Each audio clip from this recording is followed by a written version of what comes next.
Smoking a Princess Gay. I'm your host, Connie, and today we're here with my blind reaction to My Little Pony Make Your Mark, episode 15. That's right, the Chapter 5 release has come out. And we are getting right to this. And you may be wondering, like, wait, what slot are you putting this into? Well, you may also notice today that we are going to be finishing up One Piece LA. So, yeah, as much as I have been loving One Piece LA, it had to come to an end sometime. So, this is replacing it. I think it's just the perfect timing for that. Worked out pretty excellently. Obviously, that meant just because of the day, we're putting One Piece LA's final 2 episodes together, but I've done that for plenty of shows, not a big deal. Anyway, point is, the Chapter 5 release for My Little Pony Make Your Mark. And I believe the last one, at least for the time being. Because if I'm remembering right, we have Secrets of Starlight coming in December. And that means if Make Your Mark does return, it'll technically at that point be a second season. Or at least, that's how I'm kind of counting it, because the release schedule, how it's being done on Netflix, let's be honest, is shit. It's being released in these entire chapter things, and it's like, it's stupid. It's shit. I'm counting them by seasons and specials. So in this chapter release, we only have 6 episodes, which we knew was coming. And then we're going to get a release of these Secrets of Starlight. And if we go back to Make Your Mark after that, then I will be counting it as a season 2 of Make Your Mark. Because Secrets of Starlight I'm counting as its own thing because of a different subtitle name, basically. That's just, I think, the best way to handle this. Because, again, the release schedule of this really makes no other option for it. It doesn't really give a lot of, I guess you could say, leeway to any other kind of, again, option. But either way, this is going to be good. So last we left off, Opaline has been not really defeated completely. Well, she lost the battle, but she's still out there. Misty is choosing to stay by her side to keep tabs on her while pretending to still be evil, while in reality becoming the last member of the main 6. She has gotten her cutie mark, which I have no idea how she's going to hide from Opaline.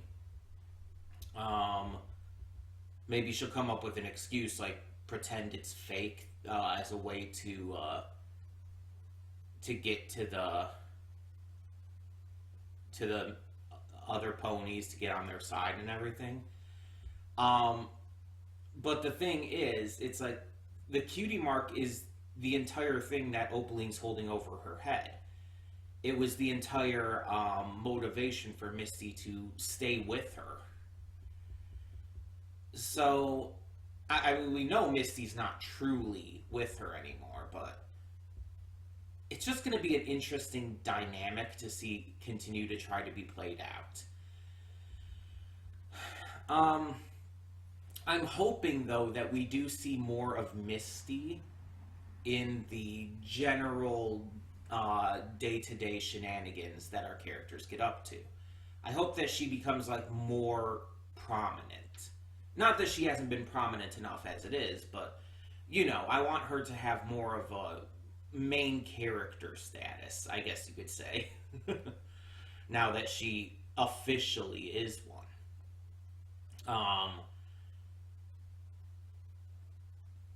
There's been a lot less talk going into this one. I guess maybe this chapter hasn't been as advertised as previous ones. So I haven't heard people talking about it as much.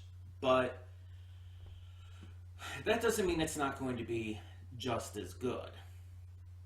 Now, the big question is, will there be an updated opening that includes Misty now? I think there should be, but it's hard to say because the crew would have to, like, make that, and there'd have to be obviously changes and updates to accommodate for that, which means they'd have to get the budget to do that extra stuff and everything, and it's like, maybe it depends on if Netflix gave them the budget to do that, I guess.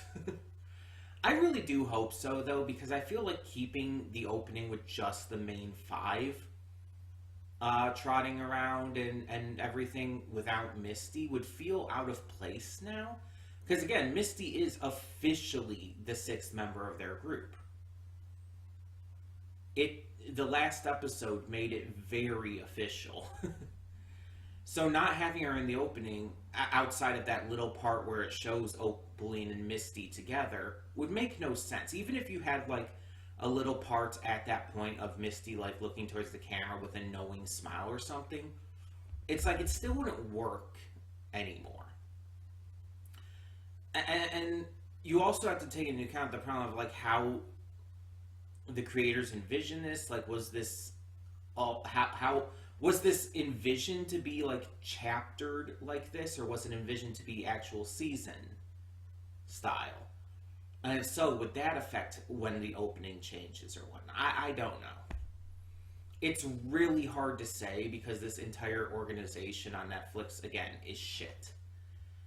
But I'm just hoping the opening is updated. And it doesn't need to be updated much.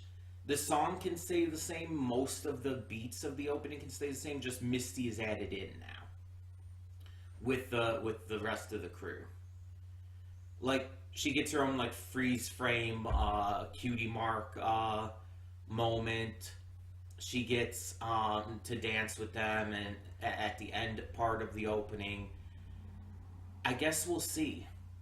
Again, if they don't update it, like, I can understand from a technical standpoint why they might not have been able to, but it is going to feel out of place. Anyway, so I guess we'll just see what happens now. I don't know anything going forward, but I'm excited to be back with more Pony. So, when the screen fades to black, pause this redirect and go to the description below. Follow the link to the reaction, and after you watch it, come back here to the redirect and resume play. Because after it fades to black and then it fades back in, everything from that point forward will be my afterthoughts and will contain spoilers to the episode. So, that being said, thank you so much for tuning in, and I will see you at the reaction. And we are back, and we'll begin with spoilers in 3, 2, 1, now. So, yeah, let's start off with this, just get it out of the way. I talked about it a bit in the reaction itself, but yeah, there was no new opening, at least not yet. As I mentioned at the end, maybe they wanted to wait until after Misty got her new main style in order to kind of update it with that and everything, because they didn't want to spoil anything. So maybe next episode will debut the new main style and maybe a new opening, because even at one point here, like, hold on, let me mute this to make sure you guys can't hear it. There's one point at, like, when they're doing the song. Hold on. Yeah, it shows like a split screen, like it does in the opening, of all of their cutie marks shining. It's near the end when they're doing the song around the tree and everything, or sapling at the moment, but it does like a split screen of focus on everyone's cutie marks, all 6 of them. And the opening does something very similar to that. So I'm thinking maybe that we are going to get an updated opening, and they just wanted to introduce her new main style and everything first, and kind of, I guess you could say, hammer in the idea that she's now working as a double agent, even though, again, we already knew this. This was not new information at all. This is just really pushing that to us. It's something that I don't think was directly said before, but it was so heavily implied. So I think that this is just the directly stating it moment, which I don't think is entirely needed. It's not that big of a deal, all things considered, but it does feel a little redundant. But yeah. So this episode is a very good premiere for this chapter, because it's been a couple months and everything since chapter 2 was released, or chapter 4. I don't know why I said chapter 2. It's been a couple months. It's been about 2 months, I think that's why, since chapter 4 was released. And so a lot of people like to marathon, a lot of people like to binge these, because Netflix's model kind of makes it where you kind of have to. Or at least it encourages it, because they cancel stuff if they're not binged enough on the first day. I still get pissy about that. But yeah, a lot of people have. It's probably been a while since they have seen this, so this episode acts as a good sort of premiere to the chapter by reminding you of all the stuff that happened, keeping up with the main plot and all of that, as well as giving us our own continuation of Misty getting her cutie mark by having this sort of Cutie Mark Chronicles episode, but also one that focuses super heavily on Misty and her opening up about her shyness and her insecurities and anxieties about being in the public spotlight and everything. It's a really good, really just wonderful touch to combine those, because Misty at this point is one of the main characters. And so focusing notably on her in this way, along with the earning of the cutie mark, which again, this entire series is named after. It's Make Your Mark, referencing it's about Misty. It's not about the rest of the main five, because they've already had their marks. It's about, the title is literally about Misty earning her cutie mark and then learning what it means and everything, which is also a major point of this episode. Her figuring out what her cutie mark represents. And it's a great representation, because we see that it represents, as she puts at the end, her ability to change, which is something everyone has, but is a big deal for her, especially because of how she was raised and everything she's gone through. I really like that. I really like that. And it also makes sense for when she got her cutie mark, because it was her choosing to change herself and no longer be under Opaline's hoof. Her choosing to instead be a good guy, be a hero, be a true friend to the others. It was her choice to change who she is that got her the cutie mark. So it makes sense. It's very fitting. The episode in general was also super cute, had a lot of very pretty imagery with the cutie mark or cutie blossom bash going on. I really enjoyed a lot of the springtime imagery, a lot of the floral imagery. It really sells the idea of someone blossoming into their own, which, as we know from Friendship is Magic, cutie marks have kind of always represented. As is very much made a point of in this episode, ponies usually get their cutie marks when they're young, when they're kids, which is also made a big point of in Friendship is Magic. Apple Bloom is a late bloomer, and she's still a kid when she gets it.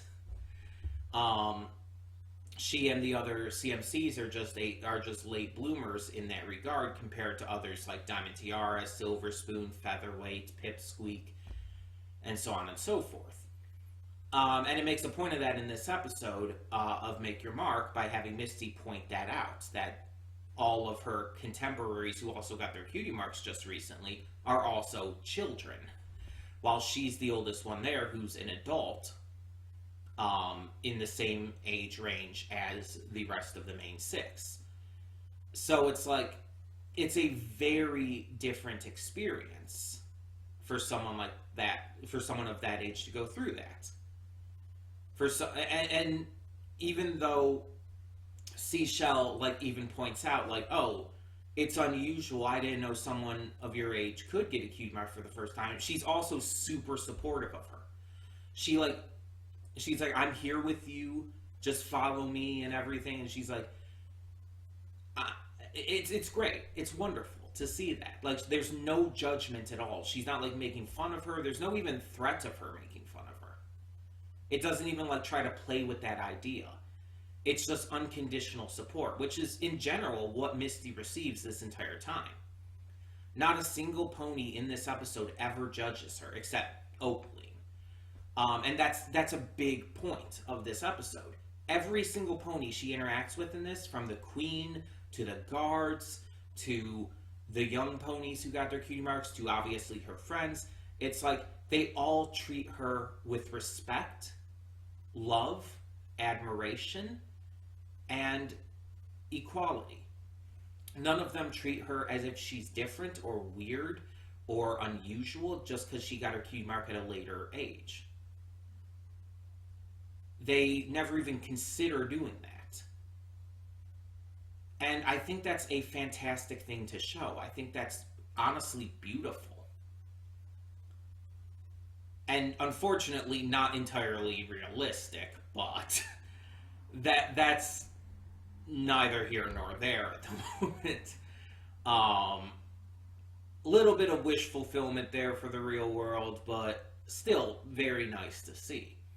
And it's contrasted by when she does go back to Opaline at the end to be the double agent, and you see right away Opaline starts berating her, calling her clumsy, being extremely rude to her. It's a great contrast that is expressed wonderfully in this episode. I genuinely think this is probably one of the best episodes in the series so far by how it handles stuff like this. It's extremely well paced. It's well written. The characters are excellently handled, but the theming and messages behind everything the characters do and what everything means is so excellent in this episode. It's just fantastically executed. And I think that's the biggest appeal of this, because it doesn't feel like it's forcing a message on you either. It feels natural to what the characters would be going through. You understand Misty's nervousness, especially me. I've talked about before how I have had very crippling social anxiety in the past, and that through things like conventions, I have worked to help overcome it. And I'm still very shy. Like, even at family gatherings, I tend to stay to myself and only talk when spoken to. It's because of my extreme shyness. I have a very hard time forming words and thoughts and everything in person. Typing on a computer, very easy to form thoughts. I can get things out a lot easier, a lot better. But when I'm talking to someone, like, my mind just locks up. and I tend to be very quiet. I tend to not know what to say, so it's like I'm very shy. Even though like Pinkie Pie was my favorite in Friendship is Magic, I always identified with Fluttershy the most in terms of like actual like character who I identified with. And here it's very much Misty. Like I am very much seeing myself in her. Hell, even the aspect of being stuck in an abusive relationship, an abusive domestic relationship, I could even say I know that feeling. I definitely understand Misty's point of view a lot here because I've lived it. And while I've definitely gotten over a lot of my social anxiety, it's not completely gone. I still get nervous in public. I still get nervous in high social situations. It's not going to go away completely. I don't think it ever will. But I just have to work on it. And Misty just has to work on it, but at her pace. It is completely valid and completely okay for her to not be comfortable with this. And you see that when she tells her friends, they accept that. And they even apologize for not asking her if she was comfortable with this. Because as friends, they should. They should check with her to make sure she's okay with a situation that she's probably never been in before. And they know that she's probably never been in before. And they apologize, and that's right. That's the right thing to do. And obviously Misty harbors no ill will towards them for it, but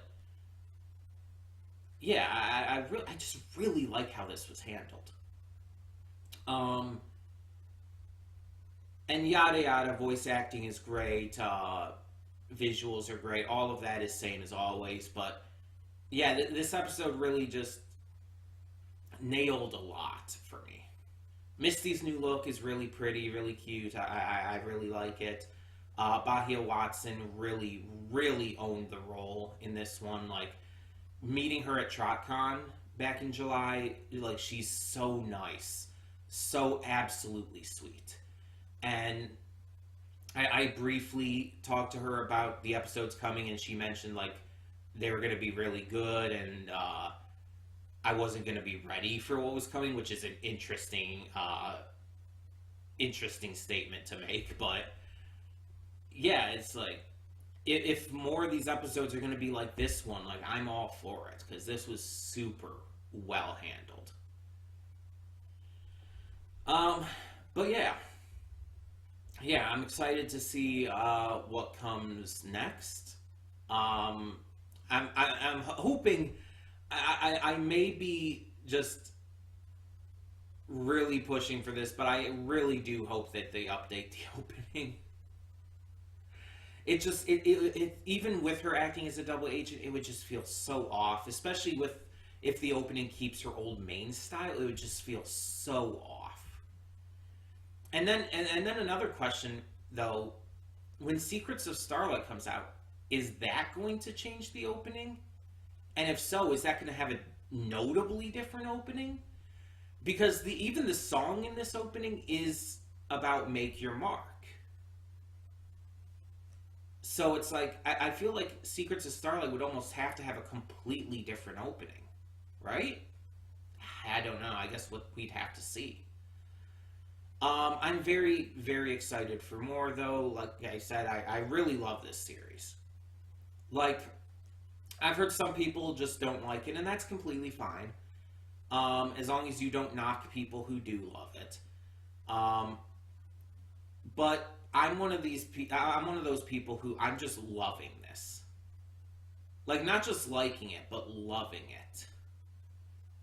Like, as I've stated before, I've talked about this before, but you can't expect it to right away be on the same level of Friendship is Magic. Friendship is Magic had 9 seasons, multiple spin-offs, a theatrical movie, technically multiple theatrical movies if you include the Equestria Girl stuff that was theatrical. I know Rainbow Rocks was I think the first one was too. But either way, it's like Friendship is Magic took a lot of time to get really good too. It didn't happen right from the start. Remember, this is only the 15th episode. We've had some specials and it started with a movie, but it's not going to be Friendship is Magic level right away. Friendship is Magic wasn't Friendship is Magic level right away. So, give it time. And again, if you don't like it, if you can't get into it, that's fine. That's perfectly fine. I would never try to force anyone to be into this show if they're just not into it.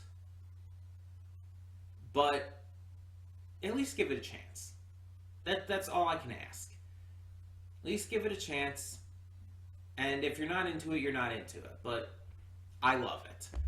I think that it has the potential to be better than Friendship is Magic. And I've seen that potential throughout these episodes, especially ones like this. Our main cast is, in my opinion, phenomenal. I love all of them. Honestly, I can say that more than I can for Friendship is Magic. If I'm being completely honest, Rainbow Dash and Applejack didn't do it for me as much. They felt like weak links compared to all of the other main six to me. And I did like them, but just nowhere near the same level. While with the main six in this series, I'm pretty much on board with all of them. Like, I have my favorites, of course, being Misty and Pip, but it's not like that far ahead. They don't have that huge of a lead on all the others. Unlike in G4, where Pinkie Pie was so far leagues above all the others for me. It's like, it wasn't even close. It's a much more equal lovability for these characters for me. And the one thing I will say that G4 had over this is G4 had more and better side characters, like other ponies within Ponyville and stuff.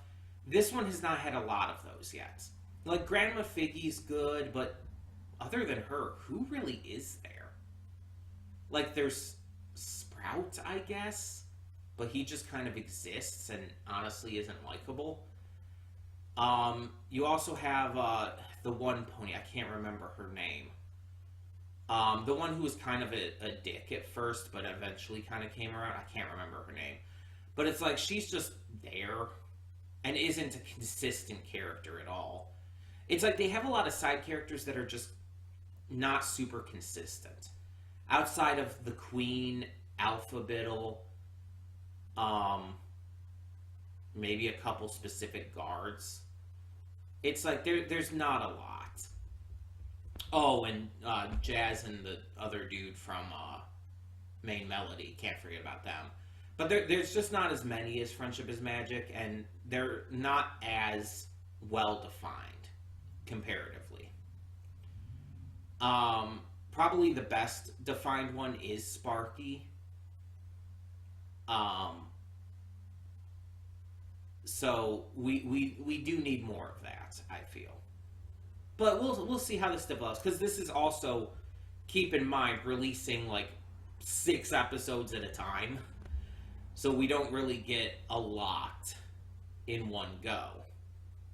Unlike Friendship is Magic, which released in seasons, televised, to where it's like, oh, we get like, 26 episodes each season, except for season 3. And it just keeps going each week. We don't get that with this, so maybe that's a reason why too. But enough of all of that, enough of just wasting extra time here. Tell me in the comments below, what did you think of episode 15 or the first episode of chapter 5, however you want to word it. I'm going by episode 15. What did you think of that? Let me know in the comments below. What did you think of Misty's character in this episode, of her new design? What do you think of that?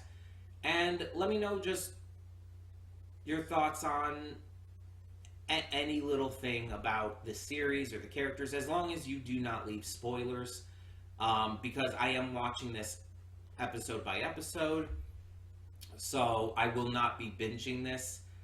So if you do, please do not spoil me on anything. I wish to remain spoiler free. That being said, thank you so much for tuning in, and for now, I'm Connie, and I'm signing off. See y'all next time.